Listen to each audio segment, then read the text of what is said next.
So let's move to area chart. ठीक है, area chart क्या होता है? ये जो लाइन चार्ट होता है ना, जैसे, सुधांशु, उसके पहले can I ask a question? Sure. ये line chart don't you think, लेकिन इन अ कंटिन्यूअस में इसका बहुत ज्यादा यूज नहीं होगा? I think because line chart is more, it should be reflecting more for over a period of longer time.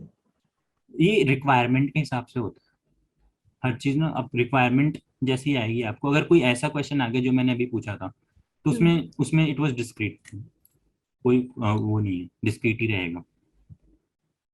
Okay. ठीक है, वो रिक्वायरमेंट जैसा होगा। लेकिन यू आर राइट कि you are telling me that line chart is basically it It is should to be. signify a difference, like as in the growth or whichever, whatever. Like in this case, we are looking at profits or sales or whatever. To see the growth over a larger period of time, like that is from 2015 to 2018, yes. right? Which will show, or actually it is showing a difference. Line chart तो फिर वहीं से दिखाएगा हाँ ना हाँ आपको exactly, graph हमें पे. हमें सबके लिए दिखाना होता है। लेकिन Okay. कभी ऐसा होगा, कभी कभी रिक्वायरमेंट ऐसी आ सकती है कि क्लाइंट के पास हिस्टोरिक डेटा ऑलरेडी, जैसे ये जो डेटा है ना, this is from Hmm. 2015 16 17 18, may be Yeah. Client ने क्या किया है 2006 17 में एक बार डैशबोर्ड बनाया होगा सेम Hmm. डेटा पे, ठीक। तो उसके पास ऑलरेडी 2017 तक का डेटा होगा, ठीक। तो वो नहीं चाहता है दोबारा एनालिसिस करना 2017 पे, लेकिन वो जो डेटाबेस में सेम डेटा पे वो अपडेट कर देता है, राइट। 2018 Hmm. का डेटाबेस में उसने अपडेट कर दिया, एंट्री करा दिया। तो why it would want you to analyze what it has already analyzed? Then they will ask you to do analysis only for 2018. Then what you will do, you will select only year 2018 from here, Okay. ठीक। और उसके बाद से जब 2018 आएगा तो एक year mark करके, तो तब तो कोई फायदा नहीं है ना डिस्क्रीट रख के। Hmm. Exactly exactly। फिर डेट लेवल पे ले जाओगे आप, राइट। Okay. सिर्फ हाँ समझ जी. में आया ना? हाँ हाँ. यूसेज के हिसाब से होता है ये सब चीजें, ठीक है. ठीक है। This is how it you would be required to show then, अगर जब 2018 का सिर्फ डेटा होगा तो, ठीक ठीक है। है. So basically we were moving towards area chart. Area chart हमने बेसिकली क्या होता है, यहाँ पर आप देखेंगे ना, ये है एरिया चार्ट। और ये देखिए इसमें, जैसे लाइन चार्ट में आपके दो थे ना, एक कॉन्टिन्यूअस और एक डिस्क्रीट, यहाँ पर भी ऐसे ही है, एरिया चार्ट में भी continuous and discrete. I just make one area chart for you, you see for yourself and then I will explain you how it is. Okay,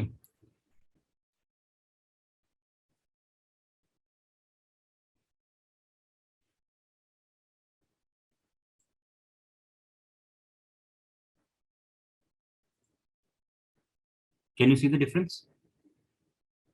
area chart में क्या होता है ना, वो एक एरिया सेगमेंट का, एक पूरे एरिया, इस एरिया इतना एरिया बना दिया। कलर कोडिंग यहाँ पर है, you should understand from here. ये जो पिंक कलर है दैट इज होम ऑफिस, उसका ये एरिया बता दिया। इसका एडवांटेज पहले मैं बता देता हूँ, तब शायद आप लोग ज्यादा बेटर समझ पाएंगे। जैसे मैंने पहले लाइन का बताया था एडवांटेज क्या। एरिया चार्ट का बेसिकली एडवांटेज ये, बस just by looking at it you can say over a period of time कौन से सेगमेंट का हमारा सेल्स ज्यादा हुआ है। जिसका एरिया ज्यादा है वो बता सकते हो। सबसे ऊपर वाले का एरिया सबसे ज्यादा है ना, सबसे इसका नीचे वाले का सबसे कम है, राइट। होम ऑफिस का सबसे कम है, कंज्यूमर का सबसे ज्यादा एरिया है। नहीं समझ में आया? आ रहा है, आ रहा है। आ रहा है ना सबको? नहीं आ रहा नहीं है। नहीं नहीं. सो बेसिकली एरिया का मतलब क्या हुआ, सबसे पहले मैं ये बता देता हूँ। एरिया इज बेसिकली द नहीं, एंटायर। वो मैं समझ गई, वो तो आई अंडरस्टूड कि आप बता रहे हो ना कि ये, लेकिन मतलब ये इंडिकेट कर क्या रहा है? This is what I am not understanding. What is it indicating over here? Like अभी ये लाइन, पर्टिकुलर जो ग्राफ है. हाँ आई जस्ट एक्सप्लेन दैट। अभी जब हमने लाइन चार्ट बनाया था, तो इट वाज हाँ. टेलिंग यू जो 2015 से लेकर 2018 तक सेल्स बताया था, राइट। हाँ. For area chart we add something on colours as well, will see over here. जो एरिया चार्ट है ना, उसके लिए ना जीरो और मोर डायमेंशन वन, जो ऊपर की रिक्वायरमेंट थी वही है। लेकिन एरिया चार्ट हमारा तभी यूजफुल होगा समझाने के लिए कि हमने कलर में यहाँ पे सेगमेंट दिखाया है। तो बेसिकली यहाँ पर हमें ये चेक करना है over a period of time. Now see what is depicting over a period of time from 2018 to 2015 to 2018, if we want to see which segment has the highest sale, ठीक है। तो वो एरिया ओके. देख के हम बता देंगे। Area का मतलब ये वाला एरिया, ब्लू वाला एरिया देख के हम, ब्लू वाला एरिया इज लार्जेस्ट, राइट। हम्म. तो वो देख के हमने बता दिया। और सबसे कम कौन सा, home office. This is the advantage of area chart. Area chart is basically हमारा जो हमने ईयर, ये भी एक एरिया चार्ट है बाय द वे। जो लाइन चार्ट हमने बनाया था मैंने उसको बस एरिया में कन्वर्ट किया। ठीक। ठीक, तो एरिया देख के, पहले हम लोग लाइन देख के बता रहे थे, यहाँ पे मैं लाइन कर देता हूँ। पहले हम लोग सिर्फ ये लाइन बना रहे थे ना। एरिया में क्या हम्म। करता है, उस एरिया को शेड कर देता है बेसिकली, इसका काम यही है। ठीक है। ठीक है, लाइन चार्ट का एक्सटेंशन होता है वो, समझ लीजिए। वो एरिया देख के करते हैं। समझ में आया ना कैसे एरिया बनाया होगा, यहाँ से एक हॉरिजॉन्टल लाइन, यहाँ से एक हॉरिजॉन्टल वर्टिकल लाइन, दोनों तरफ से वर्टिकल लाइन, उसको कलर कोड कर देता है। सपोज आई ठीक है। Select from your area. ठीक है, समझ आया सबको? हाँ, लेकिन एक बार वो कीजिएगा, this is it is just showing I think consumers, correct? This like thing, how did you do this? This thing I removed from the colour bar. मैं कलर बार में जैसे एरिया समझाना था तो मैं ज्यादा अच्छे समझा पाता, इसलिए मैंने इसको डाला था। This is not showing any segment right now, this is exactly depicting the same thing what ये जो ये चीज डिपिक्ट कर रहा है ना, वही सेम लाइन चार्ट जो चीज डिपिक्ट कर रहा था ना, line chart was telling you what. नहीं नहीं नहीं नहीं, वो नहीं बोल रही हूँ मैं। पहले 3 कलर्स 3 बार्स दिखा रहे थे, राइट? 3 एरियाज, वो कीजिएगा पहले। हम्म, हाँ, how did you make it individual?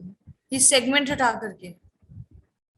ये सेगमेंट मैंने हटाया। सेगमेंट ने क्या किया बेसिकली, ये वाला जो पोर्शन है ना अलग साथ कैसे करते हैं अभी मैं बताऊंगा एरिया चार्ट के बाद। ये अच्छा ना ठीक है। अलग अलग कैसे करते हैं, इसका ठीक है। रिक्वायरमेंट ठीक क्या होता है।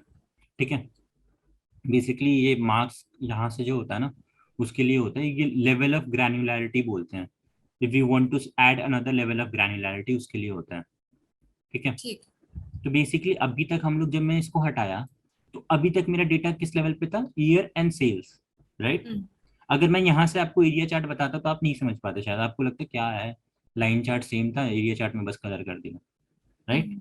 है तो एग्जैक्टली सेम चीज, लेकिन हमें एक और लेवल पे जाना है। अभी ये कंज्यूमर ऑफिस कुछ नहीं बता रहा है, ये सिर्फ ये बता रहा है जो लाइन चार्ट हमारा बता रहा था कि over the years what has been sum of sales, that's it.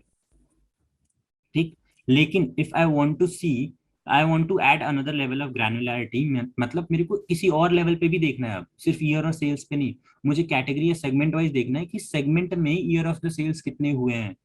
ठीक है, तो मैं कलर पे ला देता हूँ, तो ये क्या करेगा, इसी ग्राफ को 3 सेगमेंट में डिवाइड कर देता है। बेसिकली 3 ग्राफ बनाता है, उसको एरिया दे देता है, देखिएगा क्या करेगा। ठीक है, इसको भी मैं पहले लाइन पे ले जाता हूँ, लाइन में भी सेम काम होता है। लाइन में भी 3 ग्राफ बन गया ना। समझ में आया कैसे? नहीं समझ में आया तो मैं रिपीट कर दूंगा, नहीं आया तो मैं दूसरे तरीके से समझा देता हूँ। नहीं, अंडरस्टूड आ गया आ गया। अंडरस्टूड। आ गया ना सबको? इसने क्या किया, इस सेगमेंट का एक लाइन बनाया, कंज्यूमर का एक लाइन बनाया, देखा ओवर द इयर्स कितना सम ऑफ सेल है, ये इसका एक लाइन बनाया, इसका एक लाइन बनाया। ठीक, उस हिसाब से सेल्स बता दिया। ठीक है, वैसे ही सेम चीज जब मैंने इसको एरिया में कन्वर्ट किया तो उसने उसको एरिया शेडेड एरिया में बता दिया, कितने एरिया में ये ज्यादा है ये कम है। ठीक है,